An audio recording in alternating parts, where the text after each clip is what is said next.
வட இந்திய மாநிலங்களிலும் அண்டை நாடாகிய நேபாளத்திலும் நம்முடைய ஊழியமானது சிறப்பாக நடைபெற்று வருகிறது. 785 மிஷனரிகள் இந்த ஊழியத்தை செய்து வருகிறார்கள். அர்ப்பணிக்கப்பட்டவர்களாக மெய்யாகவே தேவனுடைய பணியை உதாரணமாய் செய்து வருகிற நாட்களிலே ஆண்டவர் அநேக அதிசயங்களையும் அற்புதங்களையும் செய்து கொண்டிருக்கிறார். சொல்ல வேண்டும் என்றால் அதிகமாக சொல்லிக்கொண்டே இருக்கலாம். இருந்தால் ஒரு சில காரியங்களை உங்கள் மத்தியிலே சுருக்கமாக சொல்ல வாஞ்சிக்கின்றேன். இந்த 785 மிஷனரிகளும் தங்களை அர்ப்பணித்து இந்த பணித்தொடர்களை ஊழியம் செய்கிறபடினாலே செல்லுகிற இடத்தெல்லாம் ஒரு சில இடங்களில் எதிர்ப்புகள் இருக்கும். ஆனால் ஜெபிக்கிற எல்லா இடத்திலும் அற்புதங்கள் நடக்கும். மரித்தவர்கள் உயிரோடு எழுந்திருக்கிறார்கள். ஒரிசா மாநிலத்திலே மோட்டேரிய பணித்தளத்திலே மரித்தவர்களுக்கு முன்பதாய் உட்கார்ந்து அந்த விசுவாசிகளும் ஊழியருமாய் கூடி ஜெபிக்கிற பொழுது அந்த மரித்த சடலங்கள் என்ன செய்தது? உயிர் பெற்று இழந்தது. உயிரோடு இன்னும் ஜீவிக்கிறார்கள். இது இப்ப நடந்த சம்பவம். இப்படியாக பணித்தளர்களை கர்த்தர் அற்புதங்களை செய்து கொண்டிருக்கிறார். ஆனாலும் இந்த ஊழியம் ஆரம்பித்த நாள் 1903 ஆண்டு பிப்ரவரி மாதம் 12ஆம் தேதி வியாழக்கிழமை இந்த ஊழியம் ஆரம்பிக்கப்பட்டது. சரியாக சொல்லுவோம் என்றால் ஒரு நூற்றாண்டு முடிந்து 2வது நூற்றாண்டுக்குள் பிரவேசித்திருக்கிறோம். 113வது ஆண்டு இந்த ஊழியம் நடைபெற்று வருகிறது. நம்முடைய திருச்சபையை சார்ந்த ஊழியமாகும் IMS. ஆகவே நீங்கள் தொடர்ந்து இந்த ஊழியர்களுக்காக பாரத்தோடு செவியுங்கள். ஜெபிக்கத்தான் இந்த ஊழியர்கள் ஆசீர்வாதமாக நடைபெறும் என்பதிலே எந்த விதமான சந்தேகமே கிடையாது. ஆகவே ஜெபிக்கிறவர்கள் அதிகமாக வேண்டும். மிஷனரிகள் சொல்லும் பொழுதும் எங்களுக்காக ஜெபித்துக் கொள்ள நீங்கள் தயவு செய்து திருச்சபையிலே கூறுங்கள் என்று சொல்லுவார்கள். ஆம் பிரியமானவர்களே, ஒரு முறை என்ன நடந்தது என்றால்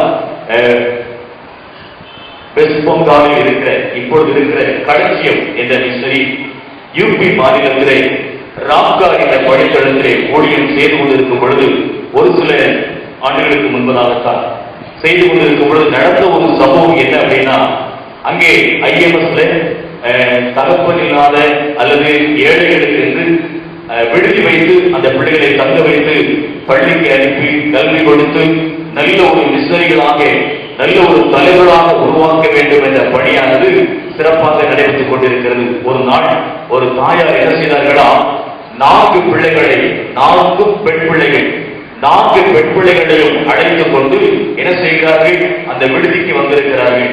விடுதலை வந்து அந்த மிஷனரி பார்த்து கேட்கிறார்கள், ஐயா தயவு செய்து எனக்கு 4 பிள்ளைகள் இருக்கிறார்கள், என்னால் அந்த குடும்பத்தை நடத்த முடியவில்லை, ஒரு குழந்தைக்கு ஒருவேளை சாப்பாடு நீங்கள் கொடுத்தால் எல்லாருக்கும் ஐயா தயவு செய்து இந்த குழந்தையை உடைய வீட்டிலே சேர்த்துக் கொள்ளுங்கள் என்று சொல்லி தாயார் கேட்டார். மிஷனரி சொன்னார், ஒரு குறிப்பிட்ட நபர்களை தான் இந்த வீட்டிலே சேர்க்க முடியும். 35 பிள்ளைகள் என்றால் 35 தான், அதற்கு மேல் என்ன செய்ய முடியாது, சேர்க்க முடியாது. ஆனாலும் 50 பிள்ளைகளை வைத்திருக்கிறோம், 51வது குழந்தையாக உடைய பிள்ளையை சேர்க்க முடியாது, தயவு செய்து இந்த இடத்தை விட்டு நீ போய்விடு என்று சொல்லி அந்த மிஷனரி சொல்ல ஆரம்பித்தார். தாயினுடைய கண்கள் கலங்கினது. என்ன செய்வோம் என்ற சூழ்நிலையை அவள் சொல்கிறாள், ஐயா அதிகமாக கேட்கவில்லை ஐயா, ஒருவேளை சாப்பாடு நீங்கள் கொடுத்தால் போதும், 3 வேளையை கொடுக்க வேண்டாம், 4 பிள்ளைகளை வைத்து என்னால் எதுவுமே செய்ய முடியவில்லை, தயவு செய்து உடைய காலை பிடித்து கெஞ்சுகிறேன் என்று சொல்லி 1 மணி நேரத்துக்கு மேலாக கெஞ்சி அவள் அலறி துடிக்கிறாள். ஆனால் அந்த குழந்தைக்கோ உதவி செய்ய முடியாத சூழ்நிலை. அவள் சொல்லுகிற காரியம் பாருங்க, ஒருவேளை சாப்பாடு. ஆனால் மிஷனரி சொல்கிறார், போதுமான அளவுக்கு இன்னும் இல்லை, அந்த பணம் வந்தாலுமா சேர்க்க முடியும், அனுமதியும் கிடையாது, ஆகையினால் தயவு செய்து போய்விடு என்று சொல்கிறார். மிஷனரி ஒரு பக்கம் என்ன செய்வோம் என்று திகைத்துக் கொண்டிருக்கிறார். தாயானவள் அழுது கொண்டிருக்கிறாள், தயவு செய்து ஒருவேளை சாப்பாட்டுக்காய் கொடுங்களே என்று சொல்லி. இறுதியிலே சூழ்நிலை என்ன மாறுகிறது, ஒன்றும் செய்ய முடியவில்லை. அப்படிப்பட்ட விடுதியிலே தங்கி படிக்கிற பிள்ளைகளை ஒருவேளை நீங்கள் ஒரு குடும்பத்தில் ஒரு குழந்தையை தத்தெடுத்து நீங்கள் படிக்க வைப்பீர்கள் என்று சொன்னால் அந்த பிள்ளை என்ன செய்யும், நல்ல தலைவர்களாக வரலாம், நல்ல மிஷனரியாய் வரலாம். உங்கள் குடும்பத்தின் சார்பாக மிஷனரி படித்தளத்தில் என்ன செய்யும், அந்த ஊழியம் சிறப்பாக நடக்கும்.